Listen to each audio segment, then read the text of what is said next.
What is going on, all you Pokemon collecting maniacs out there? This is Ryan, the PikaPikaPapa, and this is one of my favorite video series that we do, but we only do it every 3 months. So this is a crazy idea that I came up with a long time ago, simply because I was getting a lot of questions about a lot of challenges that people face in the Pokemon collecting and investing space.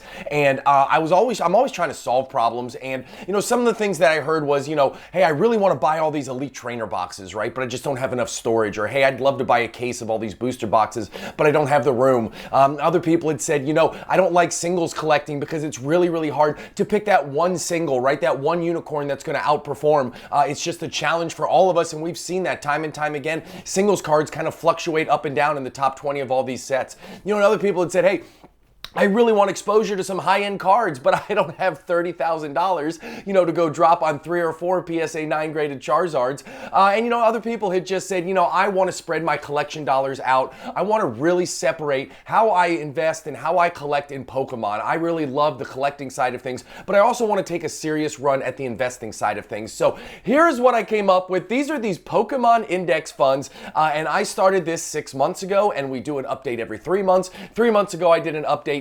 This is the November update, and I'm going to tell you this before we get into the video. I am going to redo this in January. I'm not going to change these sets, but I'm going to go ahead and expand and kind of reshuffle some of them. So if there's some set, some group of cards that you would like to see a Pokemon index fund built out of, drop it in the comments down below, and I will see what I can do to make that happen come January. A lot of work goes into this, so if you give me heads up, I'm happy to do it for you. Speaking of that, we do fun stuff like this all the time on the channel, speaking about the work that I put in. If you enjoy this kind of stuff, hit that subscribe button. Questions or comments, as I said, drop them down below. If you like what you see, give us a thumbs up. Those 3 small things go a long way in helping my channel out. And these are the videos I put tons of work in the back end, so it lets me know you appreciate the work that I do. So what did I index the first go around? I did the Charizard top 15 cards. I did Sword and Shield booster boxes. I did Japanese sealed booster boxes, right? That was an idea that came from you awesome subscribers out there. I did the Pokemon Center Elite Trainer boxes. I did Lost Origin, which was a set I was really bullish on when I first did this, and I still am. And then I also did Roaring Skies because I thought it'd be really interesting to look at the top 20 cards from a set like Lost Origin and the top 20 cards from a set like Roaring Skies. And listen to me, as we get through this video, there's a lot of turmoil in the market right now. You will be fascinated with the results of these index funds. Now, is this something I'm actually going to do? I'm not going to go create a fund. Like, this is all just in my mind. This is all in these spreadsheets. This is all a what-if scenario, but it's a ton of fun, and I'm not an index fund expert, so don't blow me up in the comments if you don't agree with something. This is the best I can do in the PikaPikaPapa space. So, coming in at number 1, and my favorite one to talk about, is this Charizard Ultimate list. Now, I wanted to explain how I came up with this. I picked the 15 highest valued Charizards according to Pokédata.io. And remember, this is more for investing versus collecting, so I made sure that these prices are all the graded by PSA ones. Then I had to apply some rules to it, right? So if a PSA 10 for one of these cards was greater than $10,000, it was a no-go, and I was going to go to PSA 9. That's because we all know the Charizard base set, first edition, holo card would have just absolutely made this impossible. The other reason I wanted to do that as well is because I want some liquidity, right? I want to treat this as if it's real, even though it's not. So I want cards that can kind of move in and out of the market, so prices go up and prices go down, and if we need to sell to reinvest into some other things, or if one segment of the portfolio gets over indexed, we want to be able to move in and out of these positions. So you'll see over here on the right, these are the cards that I came up with. These are the Charizard Ultimate Collection cards. Some of them are PSA 9, some of them are PSA 10. You see the population report over there, and again, this is by value from Pokédata.io. So you will see on 5/22, the total cost for this was right at $57,000. So what did I do from there? I said, okay, let's say a share, one individual share. So to get your piece of the pie, it's $10,000. Now you can scale that up, you can scale that down. You can go from 10,000 to 1,000 to 100 very easily. It's just moving decimal places, right? Not a lot of hard math. I started at $10,000 because I thought that was a really nice spot to start. Then I looked at it 2 different ways, and I said we can have an equal percentage of every single card. So you see there, I have a gray column where it says percentage of cards, 18% all the way down. And then in the other one to the left, I said you could put an equal amount of money into it, right? So $10,000 divided by 15 would be $667 each. So I said, okay, we can do $667 into each individual card if we want to. There at the bottom, the Charizard GX from Hidden Fates, right? You would almost have a whole card of that. However, at the very top, that Charizard Holo base set first edition, you would have just a very, very small amount of exposure to it. So two different ways of looking at it. One of them, we're going to say an even dollar amount. The other one, we're going to say an equal percentage amount. And I'm going through it in detail now because as we go through all the other sets, I don't want to have to do this every single time. So that is where we're at now. What you will see here is you see the price on 5/22, you see the new price on 11/4, you see the dollar change, you see the even dollar, the even percentage, and you will see that even with all of the market turmoil that has been going on, even with all of the craziness, guess what? This Charizard Ultimate is essentially flat, okay? So an even percentage into all of these cards would be down only 0.2%. Even with the market going haywire, even with everything is seemingly crumbling around us, not in an exaggerated way, right? Everything's going to turn around. Everything's fine. It's not a big deal. But this just goes to show that if you spread the risk out across a bunch of really, really high quality items, you can weather any type of market. And when you look at the change in price in that white column, you'll see some are up, some are down. There's a pretty big mix. But because we gave ourselves exposure to all these different cards, guess what? We are essentially flat in the middle of a crazy market. Now, I will say this. When we looked at it last time in August, this was up significantly. It was up 32% in one view, up 12.4% in the other, but that was because we had two Charizard Holo base set first edition PSA 9s that had sold for over $30,000 recently. So that raised that new price in August way up to the $30,000 mark. However, a couple have been selling in the $16,000, $17,000 range, which brought that right back down. But even with that coming back down to earth, look at this, we are flat, and that is what gets me so excited about doing videos like this. Now, the other one I looked at was the Sword and Shield booster boxes, right? Hey, they haven't fared as well. What was interesting is when we did this in August, it was starting to downtick, right? When we looked at it from an even percentage perspective, it was down 3.3%. From an even dollars perspective, it was down 4.7%. Well, that deterioration has continued till now, right? No surprise. We all knew that was going on. We've had restocks. We've had all kinds of things going on in the Sword and Shield booster box market. So now the even percentage is down 8.9% and the even dollar is down 7.6%. What was really interesting thing to me was Lost Origin. We know it went through the reprint, so that's going ahead and that's pulling us down.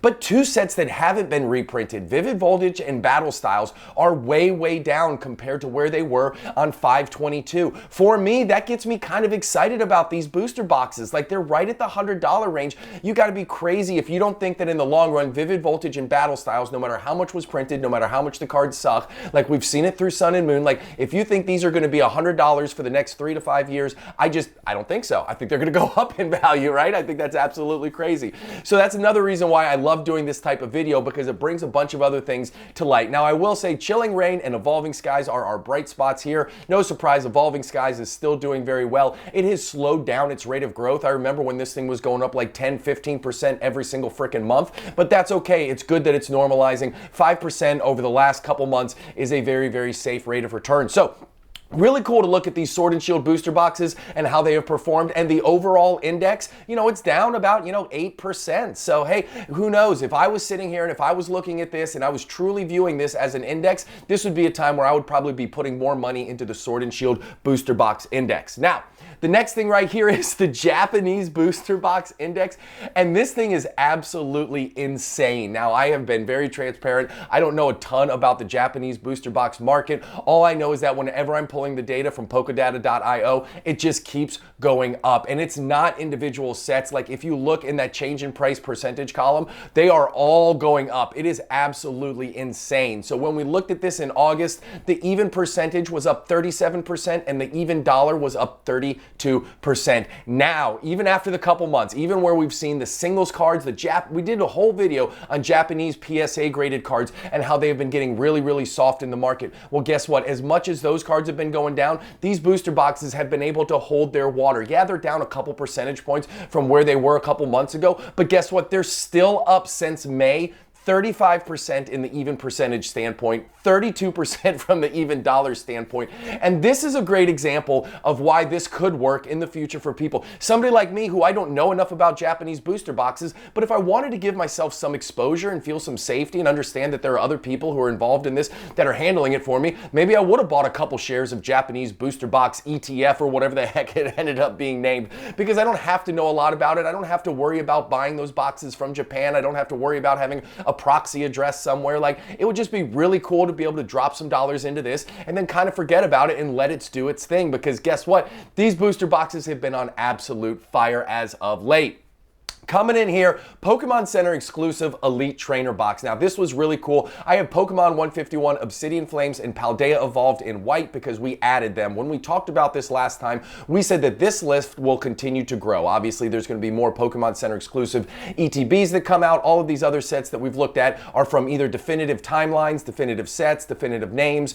So those don't really grow, but we are going to grow this one over time. Now, even with adding these really cool ultra modern Pokemon Center exclusive ETBs on here that are doing very well, guess what? The index is still down. Those Sword and Shield Pokemon Center exclusive ETBs are still available on the Pokemon Center, and they are down in price compared to where they were on 5/22. Now, it's going to be very interesting to see what happens if/when they ever flip to sold out on the Pokemon Center. Obviously, it's going to happen. I just don't know when. I keep waiting to see Lost Origin and Brilliant Stars and Fusion Strike and all of them sell out, but they just remain there. We won't know what these are capable of until that happens, but I will say this.